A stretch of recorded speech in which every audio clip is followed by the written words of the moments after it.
l'invité de la matinale.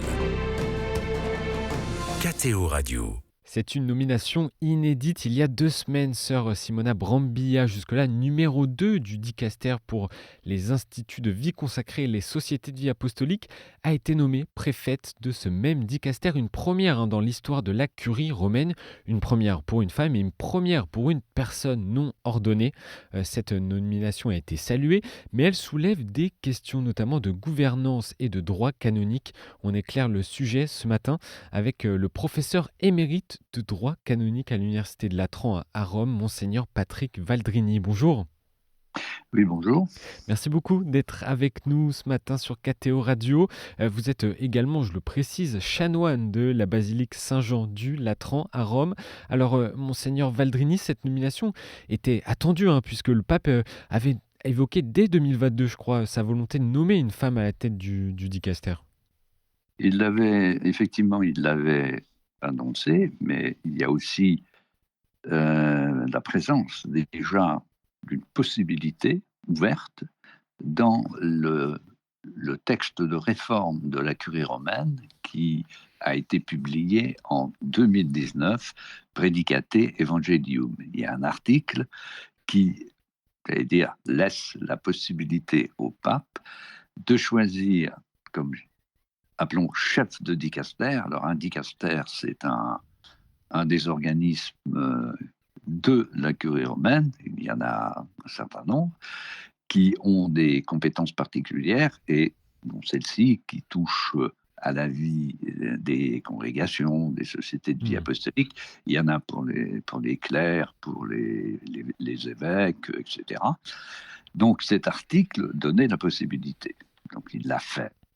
Déjà, il avait nommé, très important, des personnes dans la curie romaine qui ont un pouvoir de gouvernement. La nouveauté avec sœur Brambilla est qu'elle est chef d'un dicaster, mais il y a déjà des personnes qui ont un pouvoir de gouvernement, comme la sœur Bécard, à la sous-secrétaire au synode des évêques. Il y a la sœur Smerilli qui est au dicaster pour le développement intégral, et puis il y a aussi une sœur au governatorato, comme on dit en italien, du Vatican. Enfin, il y a déjà des femmes, on va dire, des laïcs, parce qu'il faut bien distinguer les deux choses, des laïcs et des femmes, qui ont un pouvoir de gouvernement à l'intérieur du dicaster.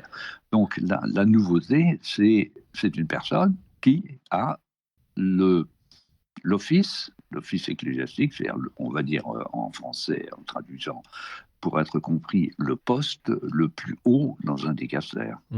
Et c'était avec, vous l'avez parlé, la nouvelle constitution apostolique en 2019, donc c'était attendu, c'était juste une question de nomination du pape François, Oui. parce que c'était désormais possible. Il a ouvert, il s'est donné la possibilité avec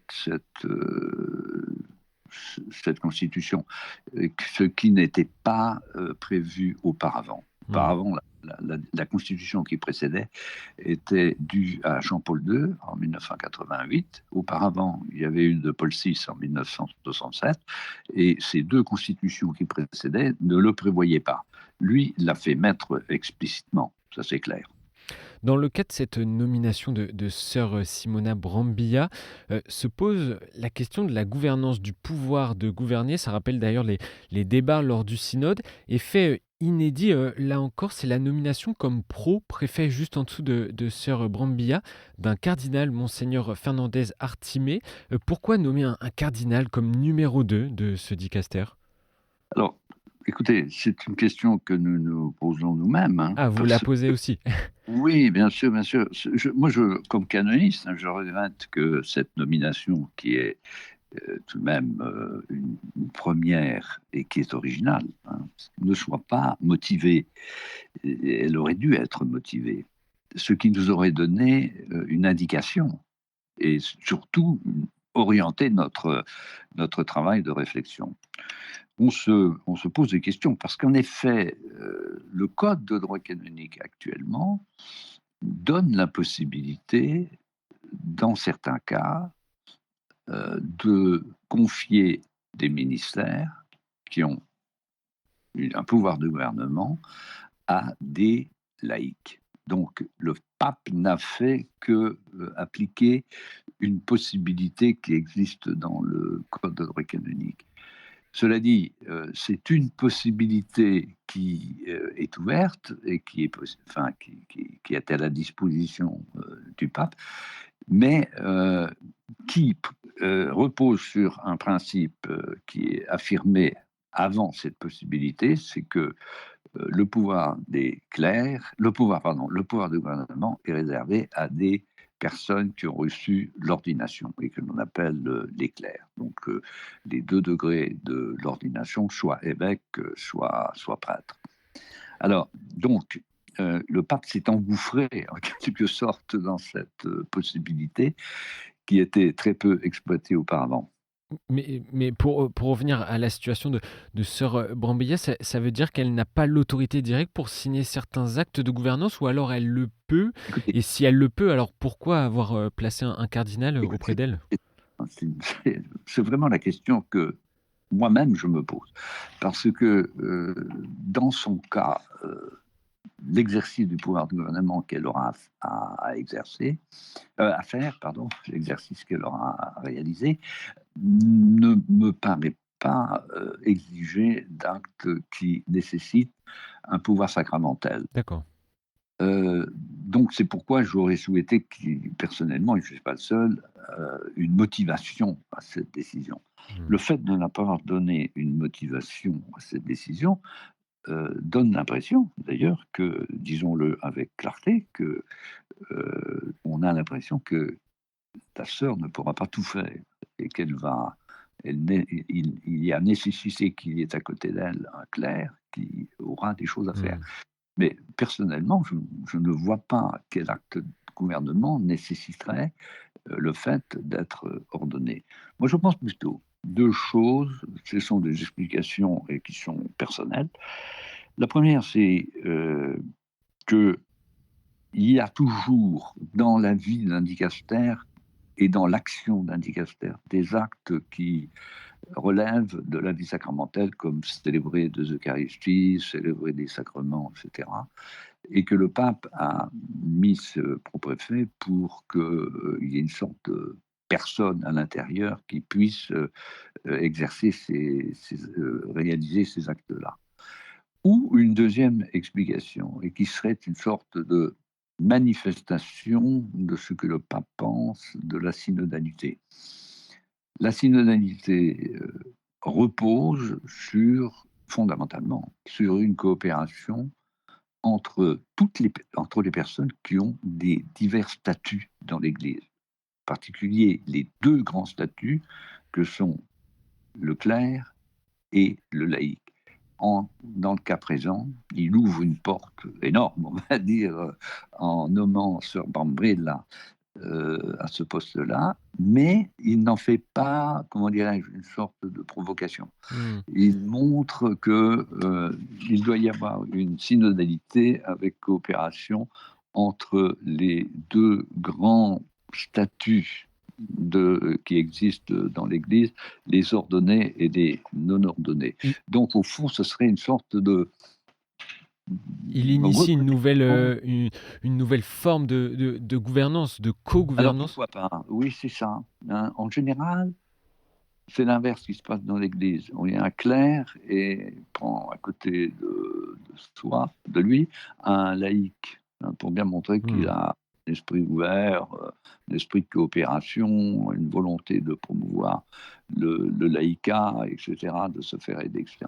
Dans le cas présent, c'est le contraire. Bon, bah, ce n'est pas si mal que cela. Si ma lecture est juste, hein, bien évidemment, ce serait un bel acte que de montrer que dans ce cas-là, il y a coopération. D'autant plus que cette idée m'est venue qu'au fond, nous ne sommes pas dans n'importe quel dicastère. C'est le dicastère qui s'occupe de la vie charismatique, hein, de la vie des charismes, hein, de la mise en œuvre des charismes. Or, la vie charismatique a toujours tenu compte du fait qu'elle est vécue d'une certaine manière par les femmes et elle est vécue d'une manière par les hommes. Et aussi d'une certaine manière par des laïcs et d'une certaine manière par des clercs. Donc, il y a une sensibilité quand même dans les distinctes manières de réaliser ce charisme. Moi, je crois plutôt que c'est une construction qui est voulue par le pape, qui va dans le sens d'une expression de ces deux grands pôles que sont les ordonnés et les non-ordonnés, parce qu'on dit toujours ordonnés et non-ordonnés d'une manière négative, non-ordonnés, et qui doivent absolument travailler ensemble dans une perspective de synodalité. Monseigneur Valdrini, à l'occasion d'une interview le week-end dernier sur une chaîne de télé italienne, le pape François a également annoncé la nomination en mars prochain de sœur Raffaella Petrini à la tête du gouvernorat de la Cité du Vatican, en quelque sorte poste de Premier ministre de la Cité du Vatican. Même question que pour sœur Brambilla, la question de la gouvernance se pose-t-elle également pour ce poste ? Oui et non. C'est un poste qui a d'ailleurs été dans l'histoire confié à un laïc une fois, donc qui ne demande pas la même, on va dire, sensibilité au problème de l'ordonné et du non-ordonné. Mais je pense qu'en revanche, il faut reconnaître que cette annonce est extrêmement symbolique parce qu'elle met un laïc, une femme laïque, donc une laïque à ce poste, et une femme. Donc il a voulu, je pense, aussi, aller dans le sens qu'il a constamment, d'ailleurs, mis en valeur, une place donnée beaucoup plus grande aux laïcs et aux femmes. Je pense que c'est une manifestation beaucoup plus simple à résoudre du point de vue canonique, bien entendu, parce qu'elle va avoir des problèmes de travail, des problèmes de ce qu'on a dans tous les pays, au fond, comme vous disiez tout à l'heure, une sorte de ministre, elle sera ministre de l'Intérieur, ministre de l'Économie, elle sera tout. Et donc, on n'a pas ce problème comme on l'a avec Sœur Brambilla, qu'il s'agit dans ce cas présent, la Sœur Brambilla, de la manière dont l'Église transmet le pouvoir du Christ, par l'ordination ou par le baptême. Voilà. Donc on va suivre en tout cas comment Sœur Simona Brambilla exerce son pouvoir de gouvernance au sein du dicaster pour les instituts de vie consacrés à Rome. Merci beaucoup, Monseigneur Patrick Valdrini, d'avoir été avec nous ce matin. Je rappelle que vous êtes professeur émérite de droit canonique à l'université de Latran à Rome. Bonne journée, bonne continuation et peut-être à une prochaine pour reparler de ce sujet. Oui.